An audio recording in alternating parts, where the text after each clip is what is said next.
हाँ कौनो ना कौनो से कम बाहो सखी दोनों में बहुते दम बाहो हाँ कौनो ना कौनो से कम बाहो सखी दोनों में बहुते दम बाहो गईली हम ओहार जब करे लागल प्यार हम बुझत रही कि अनारी बाहो सुन सैया से बेसी ए सखी सुन सैया से बेसी ए सखी देवरवा भारी बाहो देवरवा भारी बाहो सुन सैया से बेसी ए सखी देवरवा भारी भारी भारी देवरवा भारी बाहो सुन सैया से देवरवा देवरवा देवरवा भारी बाहो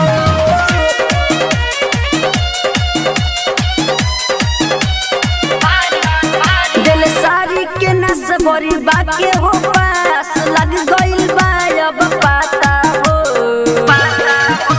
जवानी के झाड़ी ले ले मजा के मारी न जाने कथी खाता हो दिल सारी के नस भरी बाके हो पास लग गइल बा अब पाता हो जवानी के झाड़ी ले ले मजा के मारी न जाने कथी खाता हो अचू से उठावा के लाली कोइले काम हाली हाली लागे सुपर फास्ट हो गाड़ी बहो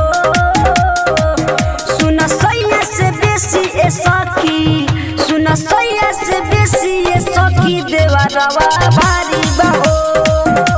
देवरवा भारी बहो सुन सैया से बेसी ए सखी देवरवा भारी भारी भारी देवरवा भारी बहो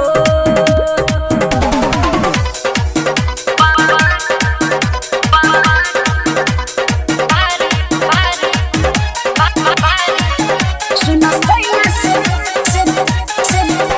देवरवा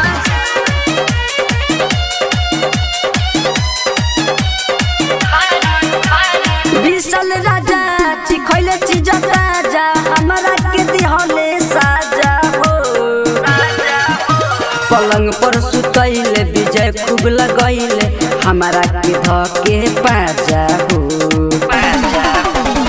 विशाल राजा चिखैले चीज ताजा हमरा के दिहले साजा हो पलंग पर सुतैले विजय खूब कैले हमरा के धके पाजा हो मुन्ना जुनू नित से बड़ी बाके हो तेज बुझ गईनी कि कितना ईमानदारी बहो सुन सैया से बेसी ए सखी सुन सैया से बेसी ए सखी देवरवा भारी बहो देवरवा भारी बहो सुन सैया से बेसी ए सखी देवरवा भारी भारी भारी देवरवा भारी बहो यूएस रिकॉर्डिंग स्टूडियो ढाका।